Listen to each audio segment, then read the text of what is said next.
lovely people. Today I'm going to show you how to make this adorable little ornament. And it looks complicated, but it's actually very simple. My name is Lise Tabor, and I'm an independent Stampin' Up! Demonstrator at Critters'n Ink Designs in Ontario, Canada. So let's get started. The first thing you're going to need is a piece of cardstock that is 6 1/4 by 10 1/2, and I think I actually cut this at 6 1/2, so I'm gonna have to trim it. And then I've pre-cut 18 little 1 1/8 inch squares out of Designer Series paper. And for this model, I actually used the Whimsy and Wonder Designer Series paper, which is in the holiday mini catalog. And to be honest with you, when it first came out, I was like, it's pink, like it's not Christmas. But one of my team members, we do a monthly swap, and she used this paper for her swap in, I think, November.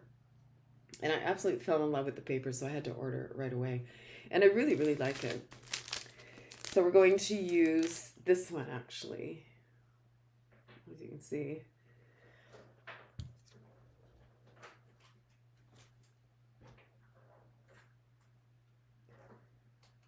Oops, yeah, there we go. Yeah, that one.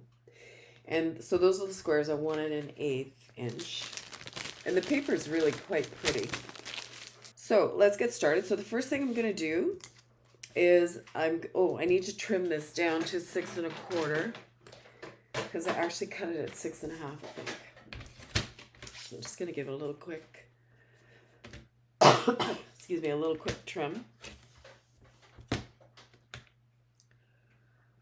6 1/4.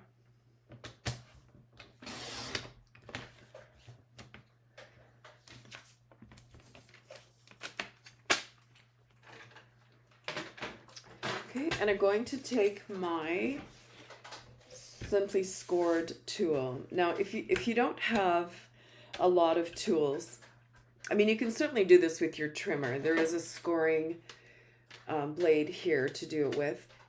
And it's simple enough, but I actually prefer to do it this way. If you're doing a bunch of them, it's way quicker. But either one will work for you, whatever you have. So on the long side, which is 10 1/2, I'm going to score it at 1 1/4, 2 1/2, 3 3/4. So you can see it's increments of 1 1/4, right? The next one's at 5. Then 6 1/4, 7 1/2, 8 3/4, and 10. Okay, and then we're going to turn it one rotation. And on the short side, we're going to score it at 1 1/4, 2 1/2, 3 3/4, and 5.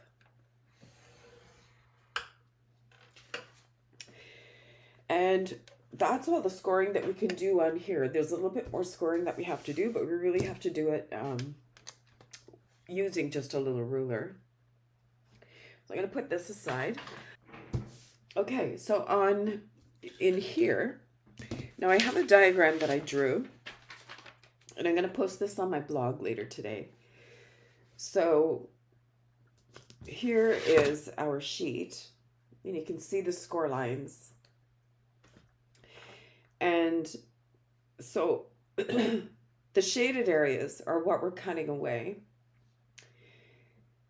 These are the little score lines that I'm going to be making now. And that's what makes these little areas here that punch in.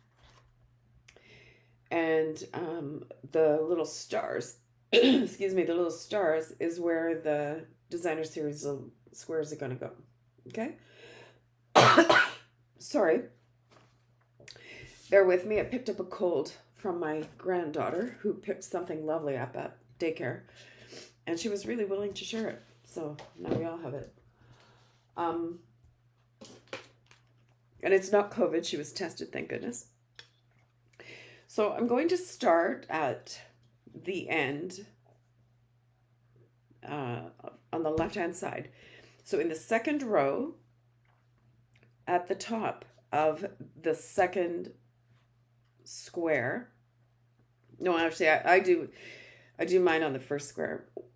I actually got this idea during on stage. My sister-in-law, who was part of my team, came down and we did on stage with her and another one of my downlines, Doreen. And this was her make and take. So I'm marking every second square on the second row at 5/8 of an inch, which is half of 1 1/8, okay? Or sorry, 1 1/4. Oops. And 5/8. And I'm going to turn this around and I'm going to do the same thing, making sure that I get the same column that I did the original one. So from the score line on the top of the second row here, I'm going to mark that again at 5/8. And I'm just using a pencil and I'm making like a little dot. 5/8. 5/8. And 5/8. So what I'm going to use for scoring is my silicone sheet that I use for glue. You can see it's kind of gluey, but that's okay. It's not going to hurt anything. And I'm using my scoring tool from the Simply Scoreboard. However, if you have the Take a Pick tool, it also comes with an interchangeable end. So one end is like a piercing tool, which I use. It's great for lifting backings off of dimensionals or the tear and tape, and also a little spatula. So if you make a boo-boo and glue something that you don't want glued, this, you can get it right in between the layers and it'll lift it without too much damage. And then the other tail that comes with it is a double-sided scoring tool. So it's got a little tiny ball and a bigger ball. So we're going to use the smaller one of the two, and you just slide it in. There's a little lock here. So just slide it in and twist and you'll hear a little click, and now it's secure. It's going to hold that nicely. So I might as well use this now that I've done this. So from my center point that I just marked all the 5/8 pieces, I'm going to score a line from the corner of that square up to that pencil mark, and I'm going to do it on both sides. So this is what you're going to get. You're going to get like a little triangle in there, okay? So I'm going to do that all the way across, making sure that my paper's on my silicone sheet so that it doesn't pierce right through, because the last thing you want there is a hole. Okay, so I'm just going to go all in the same direction. I'm going to go back the other way. Oh, I missed the last one.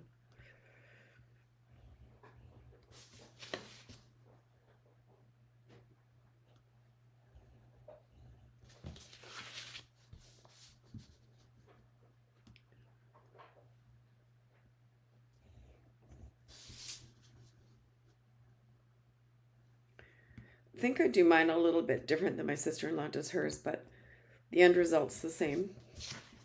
As in every craft, there's many ways to do the same thing and end up with the same result. You do what works for you.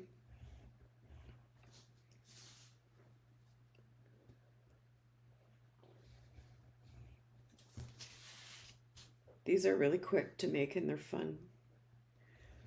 Kind of mindless, which I like mindless sometimes when you're tired, but you feel like crafting. You need something that's not going to boggle your brain.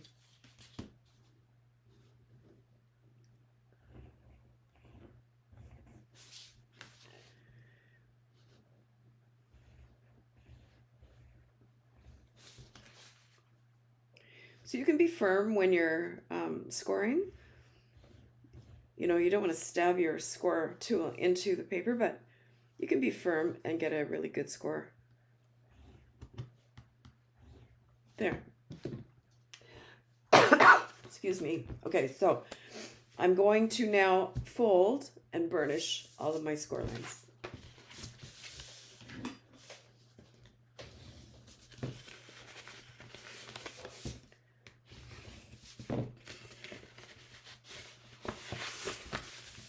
So far, easy, right?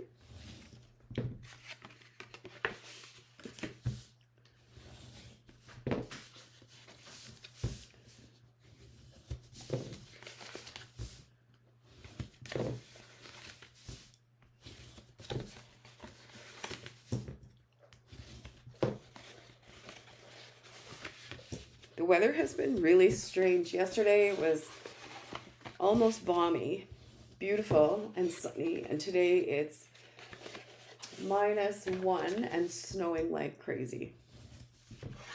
And I think we're supposed to get a fair amount of snow too, if I'm not mistaken. Okay, so I'm going to fold and burnish these ones in a minute. What I want to do now is cut away the excess little squares that we don't need. So the first, if you look at the diagram here, and I will put this on my blog, all the ones with the shaded area are the ones that we're going to cut away. Okay, so I'm going to cut away this one. And typically when you make a box, you do angle the edges just a little bit. We're not going to do that with this one. So I'm going to go all the way to the first score line.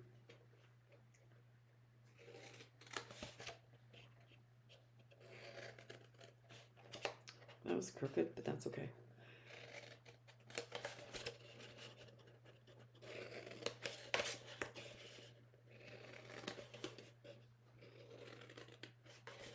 Okay, and then the ones where the triangles are, we're going to actually cut that flap away. So every second one where the triangles are, we're going to cut these guys off. So right in the score line.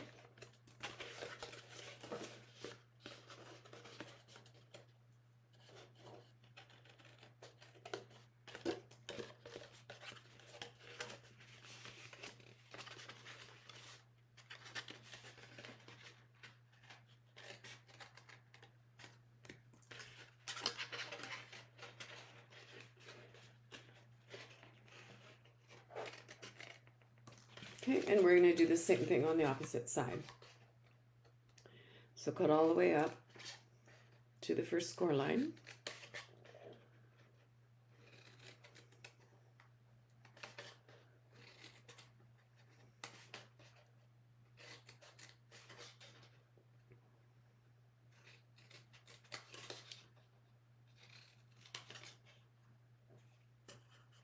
And we're going to cut away this little piece here,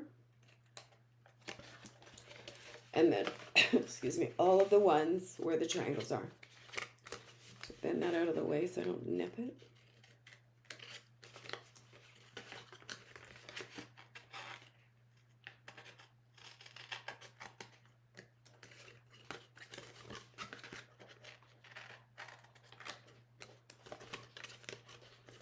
Okay, last one. There, easy peasy. All right, so now what we want to do is we're going to fold these little triangles. So if we just fold the bottom half under just to get it out of the way and just lean it over, it will fold quite nicely. I'm going to do that one. And we're just going to go around.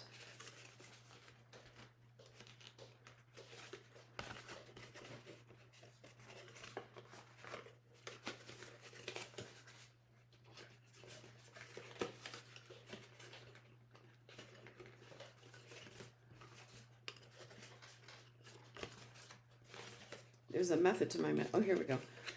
I find if you bend it at the score, it seems to fold better. It's not fighting all of the bulk from underneath.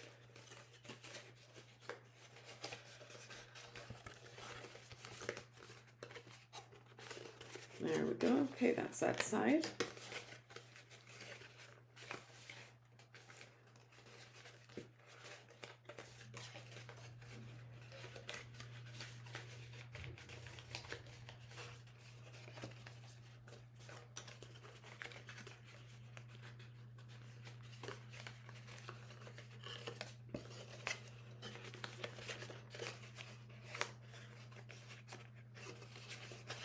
And there we are.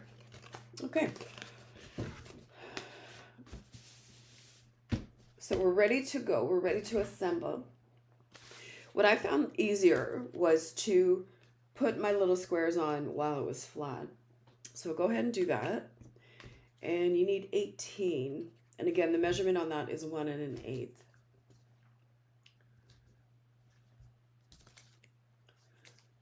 So the whole center row is going to have little squares on it.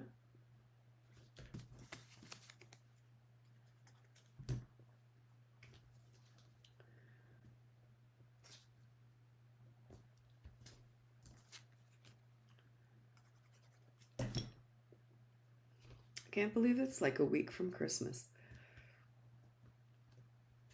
I don't know where December has gone.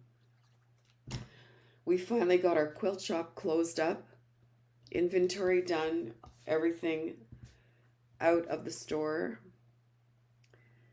And I believe the property's been leased already.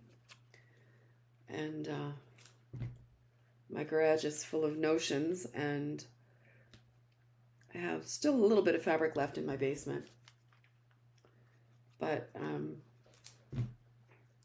it's a relief not to have to hop on the 401 highway, which is a major highway in Ontario during the winter, because winters around here, although mostly they're not too bad, you still will get a few doozy storms, and the roads are ice, and the transport trucks can just take you right out. So I'm not going to miss that at all.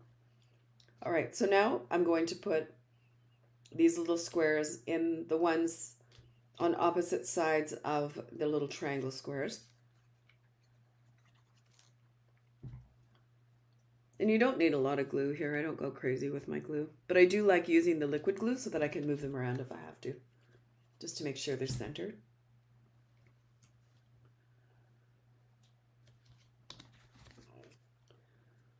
I love making these. I can't even tell you how many I've made.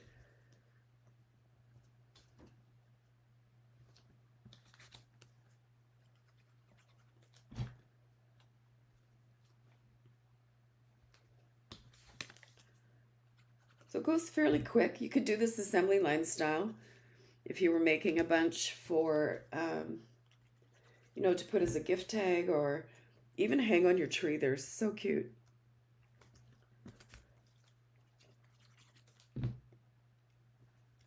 I know my sister's been waiting for this video for a couple of weeks, but I ended up having to go and stay with my daughter for a few days to help her with 2 sick kids. And then with closing up the store, I never did get everything done that I wanted to do. All right, so the next thing we're going to do is mark 4 of the tabs on the top for, we're going to punch a hole in them so that we can assemble it and hang it like this. So I found for me, and you know, this is just me, for me the easiest thing to do was to take one of the squares that we cut out, because obviously it's the same size, and I'm just going to draw a little line on the diagonal to find the center. So I'm just going to go here and here. And then just use my crocodile and cut a hole right in the middle. Okay, now this is going to be a template. So I'm going to line it up on the top squares and just draw a little circle where I need to punch. And then that way I know that they're all in exactly the same place, and that when I put my string through to hold them, they're going to sit nice and flat. There. Okay, so I'm going to go ahead and punch those.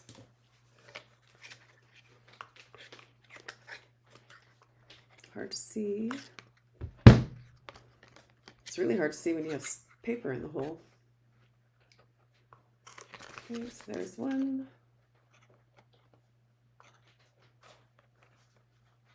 2. Now any hole puncher will do. It doesn't have to be a crocodile. I do suggest a 1/4 inch hole though.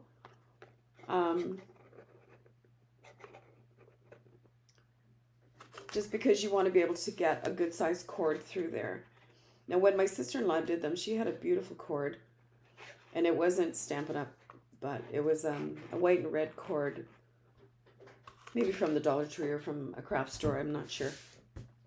And it was quite a bit heavier, and I really liked it, but I don't have any of that. So what I'm using is the Mossy Meadow woven linen braid, and it works just fine. Okay, so I've got my holes punched, so now we can actually start assembling. And the first thing I'm going to do is make my ornament base.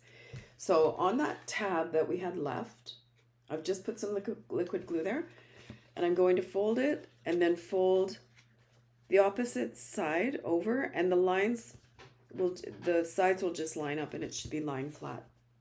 Just make sure that when you glue it, your score lines are at the same place. Okay, I'm going to let that dry for half a second. And then on the bottom, I'm going to take the two opposite sides, it doesn't matter which two, and I'm going to glue them together. So let me just grab some glue here. And I'm just going to glue them together and line them up so that they match. And I'm just going to hold them in place for a couple of seconds to let the glue absorb into the paper.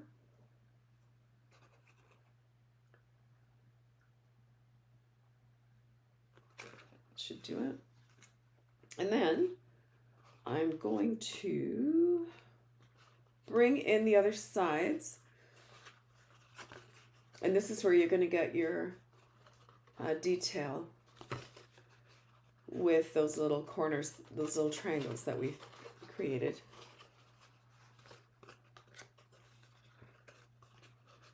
This one does not want to fold.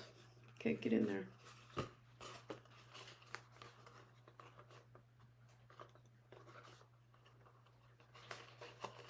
There. Okay, so we're just going to glue, put a little bit of glue.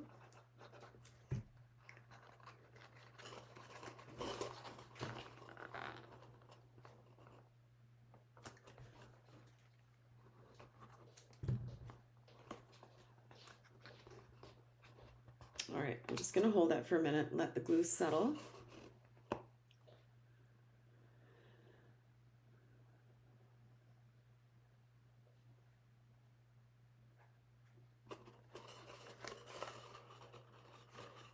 Okay, and I'm going to put a little square on the bottom there.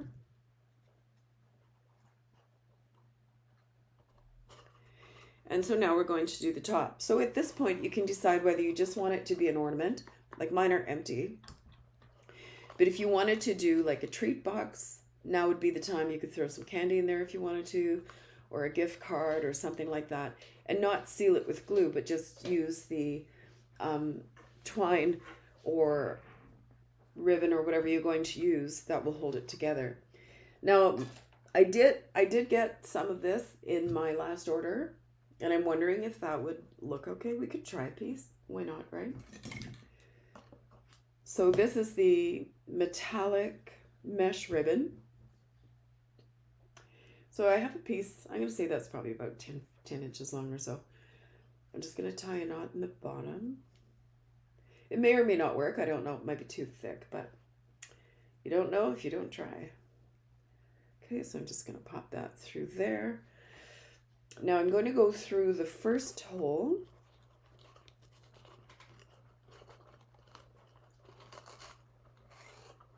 And then just like on the bottom, I'm going to take the opposite one. So you want the two that are across from each other. So the next time I put the ribbon through the hole, it's going to be this opposite one. Actually, I kind of like this mesh ribbon. It's really pretty. And then I'm going to pop it through that one. And again, you can glue these if you want to. I just use mine for ornaments, but say you wanted to put some candies or something, you could certainly do that. Okay, and then the last one. Look at how stinking cute that is. Oh my God. Love it, love it, love it. So I'm going to take an extra square and flip it over. Well, I guess I don't even need to flip it over. You just center it on here, on my little template, so that it's centered. Don't forget that this is 1/4 of an inch smaller, or 1/8 of an inch smaller than the square that we cut out. So I'm going to flip that over, draw a little circle, and that's where we're going to pop it out with the crocodile. And then this can slide over the ribbon just to finish off the top there. And this one I would glue even if you're using it as a little gifty thing. I probably will end up gluing my box together because I'm just using mine for ornaments, like I said, but totally up to you.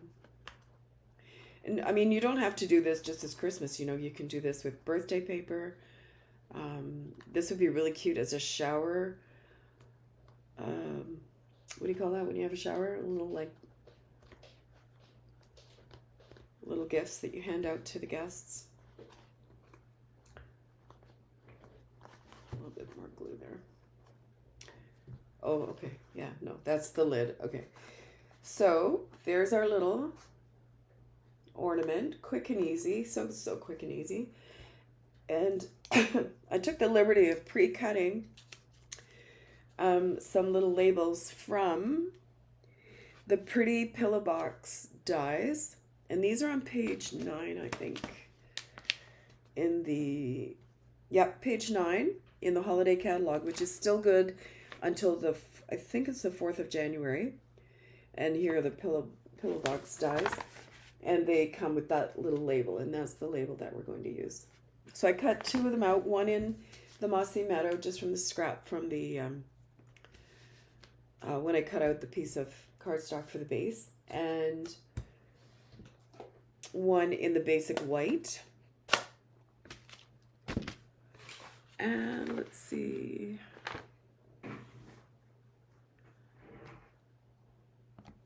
Okay, and for the sentiment on this, I'm just going to use the For You on here, but you can put, you know, whatever you like. Oh, I haven't even got the label on this yet. Just take a sec. So if you're new to the stamping and you're not familiar with how to put the labels on, this is a good teaching moment. Let me just grab a block.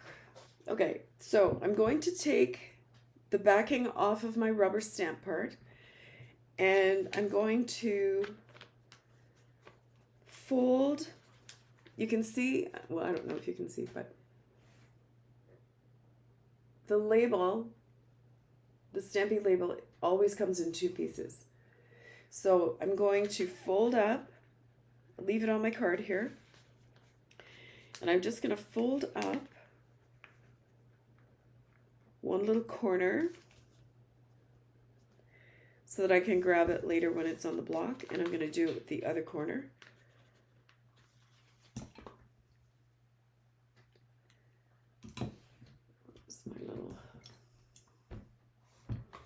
It's not usually this fiddly, but these pieces are very, very small.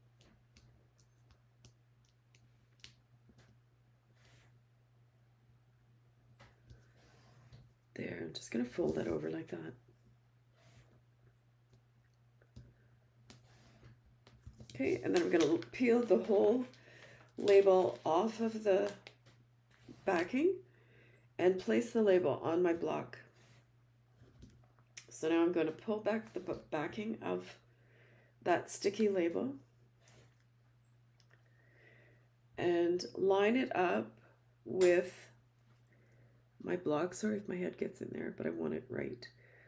And for me, I saw this a few months ago and I thought this is the easiest way to put these labels on. Then you just press down and voila, your label is on there perfectly. Okay, so I'm going to use Mossy Meadow. I think I need to ink my stamp pad here a bit. It's a little dry.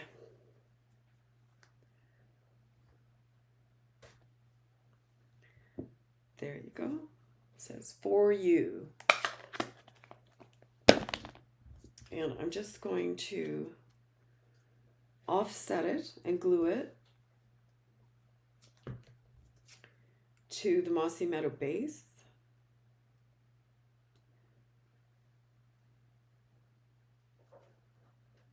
Nothing fancy.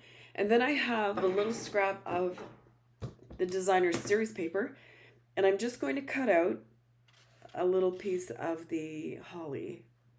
Oh, here's a cute little one over here. So I'm just going to fussy cut out this little holly. I didn't used to like fussy cutting, but I do. It's so therapeutic.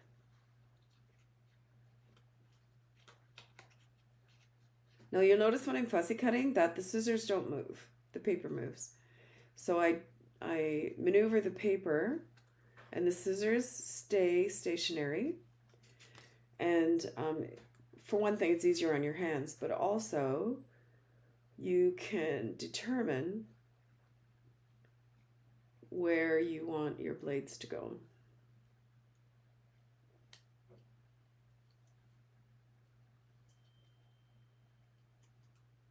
There, nice and simple. And you know what? This is handcrafted. It doesn't have to be perfect.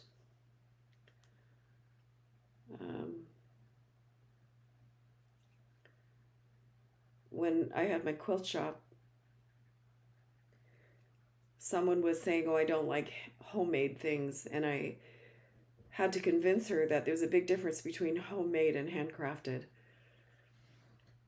Handcrafted is usually a beautiful quality. And I say usually because some people aren't as fussy as others. But when something is made with love and from the heart, that's handcrafted. If you're just doing it because you need to get it done, that's homemade, in my opinion. There, so I've just fussy cut out one of the little leaves. This paper is just so darn pretty. Let's get rid of my garbage here. Okay, and I'm just going to stick that here. I had a little ink oops right there. You probably can barely even see it. But it's bugging me. So I'm going to put this right over it. All fixed. Okay. And then now this is just going to go through the ribbon. Not through the ribbon. The ribbon's going to go through the hole.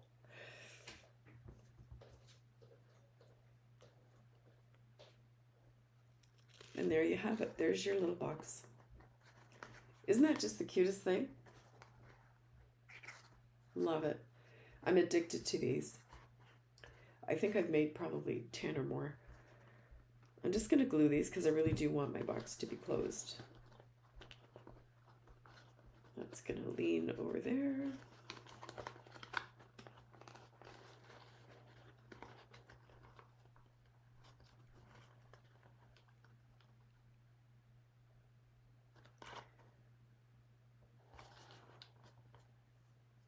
Beautiful. Okay, there we go. All finished.